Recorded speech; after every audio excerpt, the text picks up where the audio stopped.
사임이 사라졌다. 어느 날 아침 그는 직장에 결근했다. 분별 없는 몇 사람이 그가 결근했다고 짓거려댔다. 다음 날은 아무도 그의 얘기를 하지 않았다. 셋째 날 윈스턴은 게시판을 보러 기록국의 현관에 갔었다. 게시문 중에 사임이 회원으로 있는 장기위원회의 구성원 명단이 인쇄되어 있었다. 그 명단은 전에 있던 것과 똑같아 보이고 지운 흔적도 있었지만 이름이 하나 모자랐다. 그것으로 충분하다. 사임은 존재하지 않게 된 것이다. 과거에도 존재한 적이 없다. 날씨는 찌는 듯 뜨거웠다. 미궁 같은 청사의 창없는 방은 냉방장치로 정상 온도를 유지할 수 있었지만 바깥 날씨는 푹푹 찌고 있었다. 러시아워 때의 지하철에는 지독한 악취가 났다. 증오주간의 준비는 한창이고 직원들은 모두 과외 작업을 했다. 행렬, 회합, 관병식, 강연, 납제품 전시회, 영화 상영, 텔레스크린 프로그램 등 모든 것이 기획되어야 했다. 식장도 세워야 하고 초상도 만들어야 하며 슬로건도 받고 노래를 짓고 유언비어를 퍼뜨리고 사진도 위조해야 했다. 창작국의 줄리안의 팀은 소설 제작을 중지하고 잔악한 것을 주제로 한 팸플릿 시리즈를 만드는 데 바빴다. 윈스턴은 정규 직무 외에도 하루 몇 시간씩 타임즈지 철을 뒤져 연설에 인용될 기사를 고치거나 윤색하는 작업을 했다. 수선스런 노동자들이 거리에 몰리는 늦은 밤의 도시는 묘한 열기에 휩싸인다. 로켓탄은 전보다 더 자주 떨어지고 가끔 꽤 멀리서 굉장한 폭음이 들리는데 그것이 무언지 아는 사람은 없었지만 소문은 왁자했다. 증오주간의 주제가라 할 새 노래가 벌써 작곡되어 텔레스크린에서 끊임없이 울려 퍼지고 있었다. 이것은 음악이라기보다 북을 쳐대는 것처럼 거칠고 왕왕거리는 리듬이었다.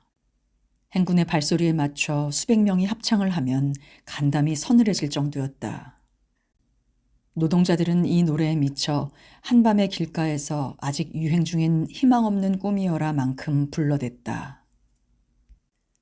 파슨스의 애들도 밤낮으로 빛과 종이로 장단을 맞춰 이 노래를 불러댔다. 윈스턴은 밤이 되면 전에 없이 바빴다. 파슨스가 조직한 봉사대는 증오주간의 거리 장식을 맡아 길을 만들고 포스터를 그리고 지붕에 개양대를 세우고 길을 가로지르는 현수막 줄을 위험을 무릅쓰고 매달았다. 파슨스는 승리동만이 400m짜리 장식막을 내걸 것이라고 으스댔다. 성격 탓이기도 하지만 그는 종달새처럼 짓거렸다. 더위와 이따위 작업을 핑계로 그는 저녁에 짧은 바지와 툭 터진 셔츠로 갈아입었다.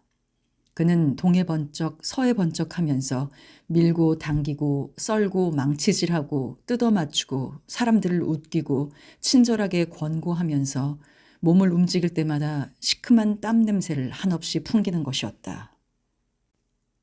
런던 전역에 일제히 새 포스터가 나붙었다. 아무런 설명도 없이 3, 4미터의 유라시아 군대의 행렬이 무표정한 몽고인의 얼굴로 커다란 군화를 신고 허리에는 기관총을 겨누며 전진해오는 그림이었다. 어떤 각도로 보든지 원근법으로 확대한 이 기관총의 총구가 곧바로 자기를 향하는 것처럼 느껴진다. 이 포스터는 벽마다 빈자리마다 붙어 있어 대형의 초상화보다 더 많을 정도였다. 일반적으로 전쟁에 무관한 노동자들도 이 주기적으로 일어나는 광적 애국심에 불타게 된다. 이런 전체적 분위기에 맞추기라도 하듯 로켓탄은 보통 때보다 더 많은 사람을 폭사시켰다. 폭탄 하나는 사람들이 빽빽한 스테프니의 한 영화관에 떨어져 수백 명의 목숨을 폐허 속에 묻어버렸다. 이리하여 동네 사람들 모두가 몇 시간이고 계속된 지루한 장례 행렬에 참가했고 그것은 마침내 일종의 규탄 대회로 발전했다. 또 다른 폭탄은 놀이터로 사용되는 운동장에 떨어져 수십 명의 아이들이 참혹하게 죽음을 당했다. 이 때문에 분노에 찬 데모가 연이어 일어나고 골드슈타인의 초상을 불태우고 수백 장의 유라시아 군대 포스터가 찢기어 소각되고 수많은 상점이 그 바람에 수라장이 되었다. 그러자 간첩들이 무선 전신으로 로켓탄을 떨어뜨릴 방향을 지시해준다는 소문이 돌았다. 어떤 노부부가 외국인의 혈통이란 혐의 때문에 집이 불살라지고 그들은 질식해 죽었다. 체링턴씨 상점의 위층 방에 오기만 하면 줄리아와 윈스턴은 창문을 열어젖히고 더위 때문에 벌거벗은 채 낡은 침대에 나란히 누웠다. 그 쥐란 놈은 다시 나타나지 않았지만 더위 때문에 빈대가 굉장히 들었다. 그런 건 상관없었다. 더럽든 깨끗하든 이 방은 천국이었다. 그들은 방 안에 들어오는 대로 암시장에서 사온 후춧가루를 사방에 뿌리고 옷을 벗어젖히고는 땀에 흠뻑 젖어 정사를 하고 그리곤 잠속에 떨어졌다가 깨어보면 빈대들이 떼를 지어 덤벼들곤 했다. 그들은 6월 중에 4-5번, 아니 6, 7번 만났다. 윈스턴은 끊임없이 술을 마시던 버릇을 버렸다. 그럴 필요가 없어진 때문이었다. 그는 살이 오르고 발목 근처 피부에 갈색 반점은 남았지만 정맥류성 궤양도 없어지고 아침마다 발작하던 기침도 멈추었다. 산다는 것은 이제 부질없는 것이 아니었다. 텔레스크린 앞에서 얼굴 표정을 바꾸거나 목청껏 욕설을 퍼부을 기분도 사라졌다. 가정이라고 할 만한 안전한 은신처를 갖고 있는 이상 자주 만날 수 없고 만나봤자 시간으로는 2시간 정도에 불과하다는 것도 참을 수 없는 것이 아니었다. 중요한 것은 고물상에 윗방이 있다는 것이다. 그 방이 아무런 침입도 받지 않고 그곳에 고스란히 있다고 생각하면 바로 그 방에 가 있는 것처럼 느낀다. 그 방은 하나의 세계요. 이미 멸종해버린 동물이 살아 돌아다니는 과거의 주머니다. 체링턴 씨도 또 하나의 멸종된 동물이라고 윈스턴은 생각했다. 그는 늘 2층으로 올라가는 길에 잠시 멈춰 체링턴 씨와 얘기를 나누었다.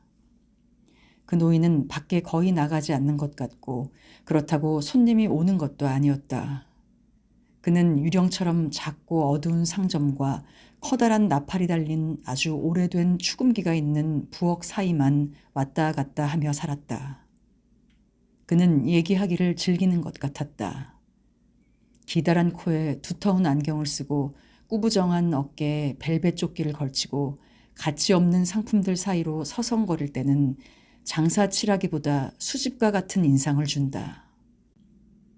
그는 시들해진 열성으로 사기 병마개며 부서진 담뱃갑의 색칠한 뚜껑이며 오래전에 죽은 어린아이의 머리카락이 들은 합금 상자 따위를 만지작거리고 윈스턴에게는 사라는 말도 없이 그저 감상만 해달라고 할 뿐이었다. 그가 얘기하는 것은 마치 자동 주악기 소리를 듣는 것 같았다. 그는 기억을 더듬어 잊어버린 노래의 몇 구절을 더 생각해냈다. 그 노래는 스물하고도 4마리의 집바귀 새에 관한 것도 있고 뿌리 굽은 암소에 관한 것도 수컷 로빈새의 불쌍한 죽음에 관한 것도 있었다.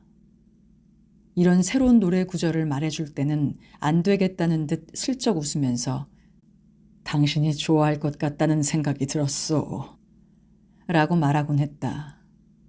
그러나 그는 어떤 노래든 몇 구절밖에는 회상할 수 없는 듯 했다. 윈스턴과 줄리아는 지금의 이 상태가 오래 계속되지 않으리란 것을 예감하고 있었다. 때로는 죽음이 바로 눈앞에 있다는 사실이 그들이 누워있는 침대처럼 뚜렷하게 보이기도 했다. 그래서 저주받은 영혼이 죽음의 직전에 마지막 위안물을 꽉 움켜잡듯 절망적인 쾌락에 빠져들곤 했다. 그러나 때로는 그들이 안전하며 그 안전은 영원하리란 환상을 가질 때도 있었다.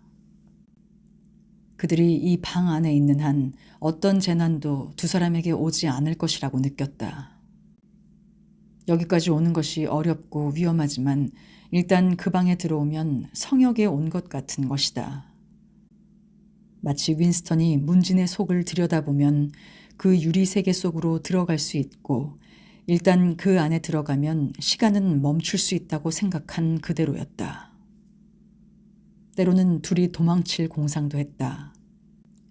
그들은 행운이 언제까지나 계속되어 나머지 생애에도 지금처럼 뜻대로 될지도 모른다고 생각했다.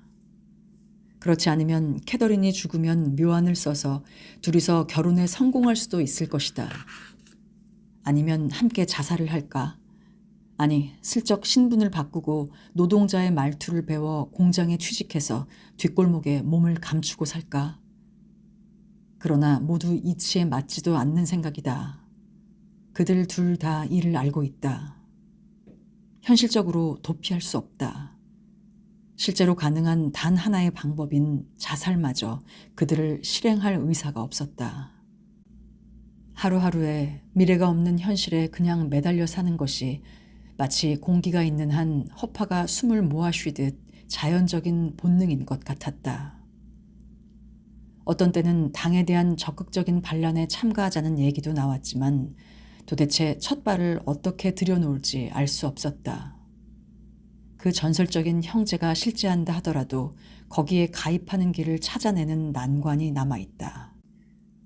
그는 그녀에게 자기 자신과 오브리엔 사이에 있는 것 같은 묘한 친밀감을 얘기하고 때로는 오브리엔 앞으로 가서 단도직입적으로 자신은 당의 적이며 그의 도움을 요청할 충동이 일어난다고 말했다. 이상하게도 그녀는 이것을 불가능하고 경솔한 짓으로 생각하지 않는 것 같았다. 그녀는 늘상 얼굴로 사람을 판단했기 때문인지 윈스턴이 단 한 번 눈이 서로 마주쳤다는 것으로 오브리엔을 믿어버리는 것을 당연하게 보는 모양이었다. 게다가 그녀는 거의 모든 사람이 당을 남몰래 증오하고 그래서 안전하다고 생각만 된다면 당의 규율을 깨뜨리려 한다고 생각하고 있었다. 그러나 그녀는 광범하고 조직적인 반대 세력이 있다거나 있을 수 있다는 것을 믿으려 들지 않았다. 골드슈타인이나 그의 지하 군대에 관한 얘기들은 당이 허위로 날조한 것이고 따라서 그저 믿는 채 해야 하는 헛소리에 지나지 않는다고 그녀는 말하는 것이다. 당 대회에서나 자발적인 데모에서 목청껏 이름을 부르며 처형하라고 수없이 외쳐대긴 했지만 자기는 그 이름들을 한 번도 들어본 적도 없고 죄를 졌다고 믿어본 적도 없다는 것이다. 인민재판이 열릴 때 청년동맹의 대표석에 앉아 있으며 동맹원들은 법정을 둘러싸고 아침부터 밤까지 때때로 반역자에게 사형을 이라고 외쳐댄다는 것이다. 2분간 증오 동안에도 누구보다 크게 골드슈타인에게 욕을 퍼붓는다는 것이다. 그러나 골드슈타인이란 사람이 누구이며 어떤 강령을 내세우는지 전혀 알 수 없다는 것이다. 그녀는 혁명 후에 자라났기 때문에 50년대와 60년대의 이념전쟁을 기억할 수 없다는 것이다. 개별적인 정치운동 같은 것은 상상할 수도 없고 하여튼 당을 이겨낼 수 없다는 것이다. 당은 언제나 존재할 것이요 언제나 변함없을 것이다. 기껏 반항해 볼 수 있는 방법은 아무도 모르는 불복종, 잘해야 몇 사람을 죽이고 몇 가지를 부숴보는 고립된 폭력 행위뿐이라는 것이다. 어떤 점에서 그녀는 윈스턴보다 훨씬 예민하고 당의 선전에 세뇌되지 않는 편이다. 한 번은 그가 유라시아와의 전쟁에 관해서 우연히 말을 하자 그녀는 자신의 생각에 전쟁은 현재 없다고 잘라 말해서 그를 놀라게 했다. 런던에 매일 떨어지는 로켓탄도 오세아니아 정부 자신이 국민들을 공포 속에서 헤어나지 못하도록 폭발시키는 것이라 했다. 그는 단 한 번도 이런 생각을 한 적이 없었다. 그녀가 2분간 증오 때 사실은 터지는 웃음을 참느라 무진 애를 쓴다고 말해서 그는 일종의 경탄을 느꼈다. 그러나 그녀는 당의 교육이 자신의 삶을 간섭할 때 이에 반발하는 것이다. 때로는 진실과 허위의 차이점은 그녀에게 중요하지 않다는 단순한 이유로 당의 공식적인 신화를 그대로 받아들이기도 했다. 예를 들면 그녀는 학교에서 배운 대로 당이 비행기를 발명했다는 것을 믿었다. 그가 학교를 다니던 50년대 후반기에는 당이 발명한 것은 헬리콥터라고만 했는데 10여 년 후 줄리아가 학교에 다닐 때는 이미 비행기를 발명했다고 가르쳤다. 한 세대 후에는 아마 증기기관까지 만들었다고 할 것이다. 그는 비행기가 혁명이 일어나기 오래전인 자신이 태어날 때도 있었다고 말했지만 그 사실이 그녀에겐 별다른 관심을 일으키지 못했다. 아무튼 비행기를 발명한 게 누구든 무슨 상관이냐는 태도였다. 4년 전 오세아니아는 동아시아와 전쟁 중이었고 유라시아와 화평했다는 사실을 그녀가 기억하지 못하는 것을 우연히 알았을 때 그는 더욱 놀랐다. 그녀가 모든 전쟁을 가짜라고 보는 것은 옳다. 그러나 적대국의 이름이 바뀌었다는 점에는 분명히 주의조차 하지 않았다. 전 우리가 늘 유라시아와 전쟁을 하고 있는 것으로 생각했어요. 라고 그녀는 애매하게 말했다. 이 말을 듣고 그는 적지 않게 놀랐다. 비행기 발명은 그녀가 태어나기 오래전 일이니 그렇다 치더라도 전쟁 상대국이 바뀐 것은 그녀가 성인이 된 뒤에 바로 4년 전인 것이다. 그는 이 문제로 5분 동안 그녀와 토론했다. 마침내 그녀는 전쟁 상대국이 한때는 동아시아였고 유라시아가 아니란 것을 희미하게나마 기억하게 되었다. 그러나 이 문제도 그녀에게 별다른 충격을 주지는 못했다. 그게 무슨 상관이에요? 그녀는 견딜 수 없다는 듯 말했다. 언제고 전쟁에서 전쟁으로 계속하죠. 그리고 뉴스는 어떻든 모두가 거짓말이고요. 가끔 그는 기록국과 그가 거기서 하고 있는 뻔뻔스런 날조 행위에 대해 얘기해 주었다. 그녀는 이런 일에도 놀라는 것 같지 않았다. 거짓말이 진실로 되어버린다는 생각으로는 그녀의 발밑에 심연이 입을 벌리고 있다는 정도로 급하게 느끼지 않는 모양이었다. 그는 존스와 아론손과 러더포드에 관한 얘기를 하고 그가 한순간 손안에 쥐었던 종이 쪽지에 대해서도 말했다. 그것도 그녀에게 별다른 인상을 주지는 못했다. 처음에는 얘기의 초점도 못 잡았다. 그 사람들이 당신 친구예요? 그녀가 물었다. 아니야. 단 한 번 우연히 보았을 뿐이야. 그 사람들은 내부당원이지. 그들은 나보다 훨씬 나이가 들었고 혁명 전에 9세대 사람들이지. 난 겨우 봤을 뿐이야. 그럼 무얼 걱정해요? 사람들은 언젠간 죽지 않아요?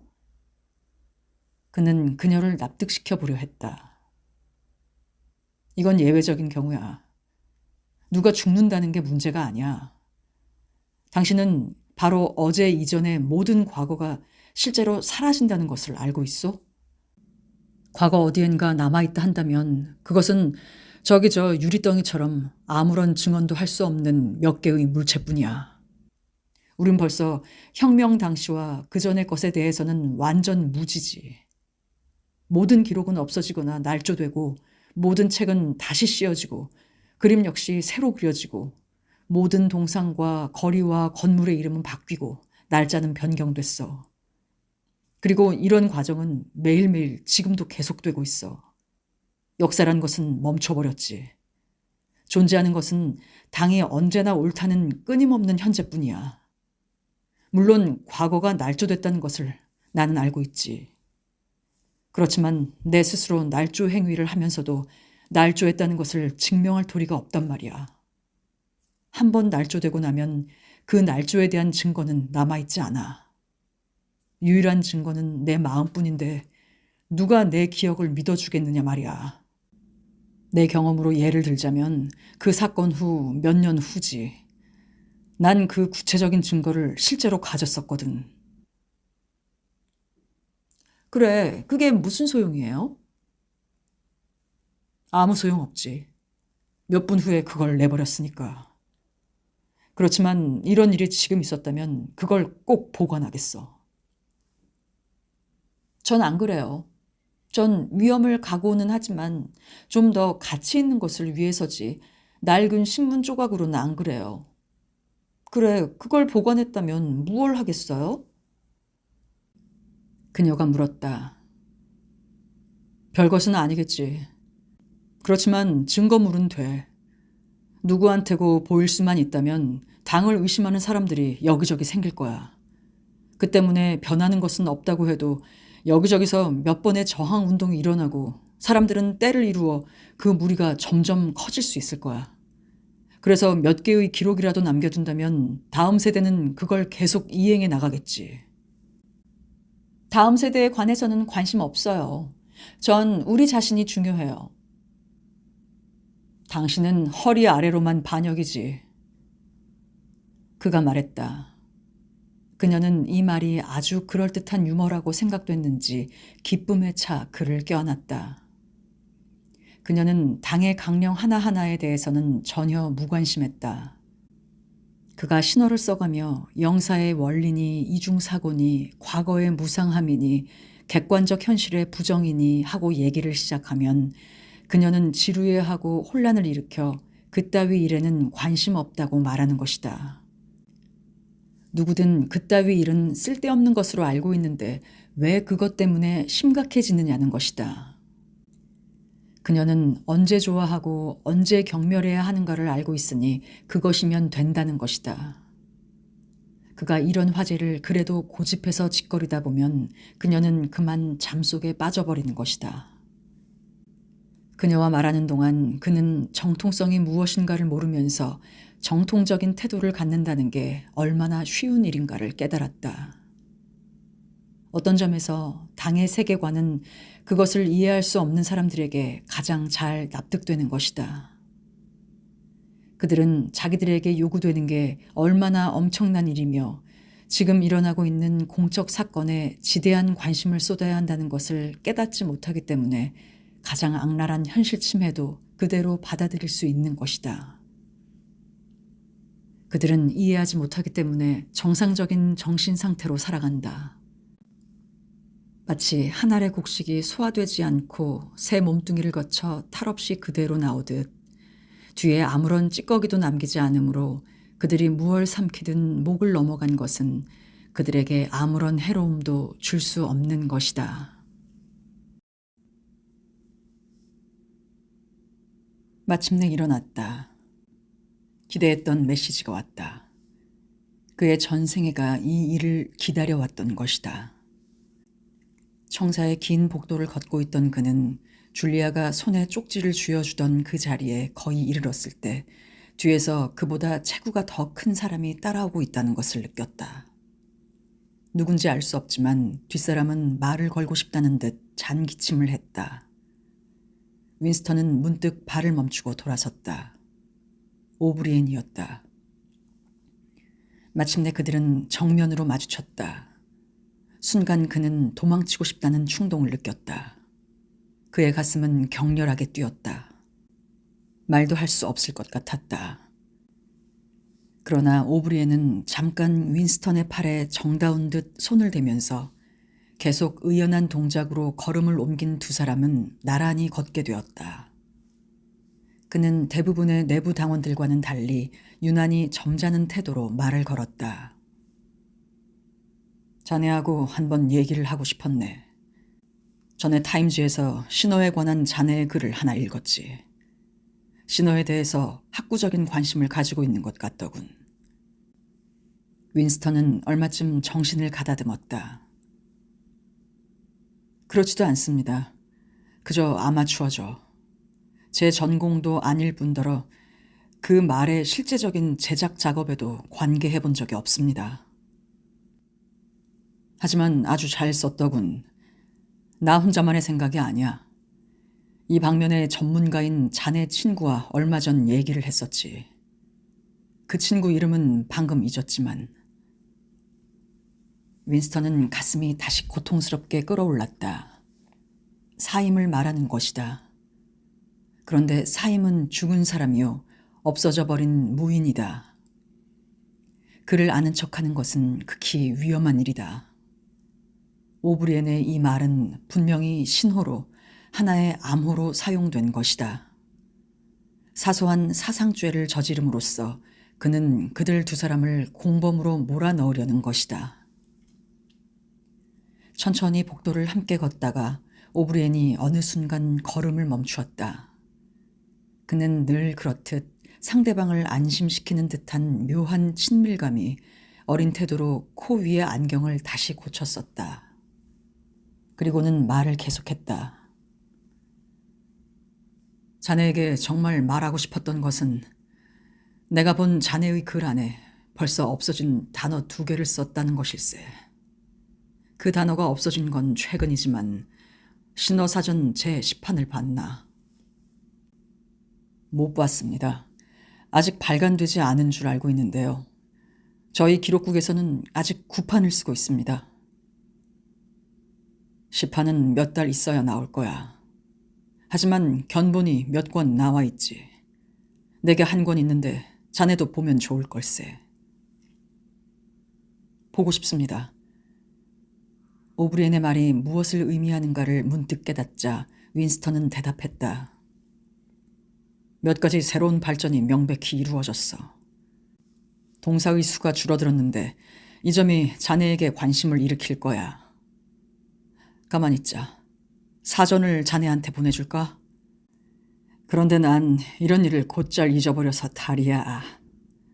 자네가 적당한 때 내 집에 한번 들러줄 수 있을까? 잠깐 내 주소를 적어주지. 그들은 텔레스크린 앞에서 서 있었다. 오브리에는 정신이 나갔다는 듯 주머니를 2군데나 뒤진 뒤 가죽으로 표지를 한 작은 수첩과 금으로 만든 볼펜을 꺼냈다. 텔레스크린 바로 아래에서 보라는 듯이 주소를 쓰고 그것을 찢어서 윈스턴에게 건넸다. 저녁 때는 댁에 집에 있네.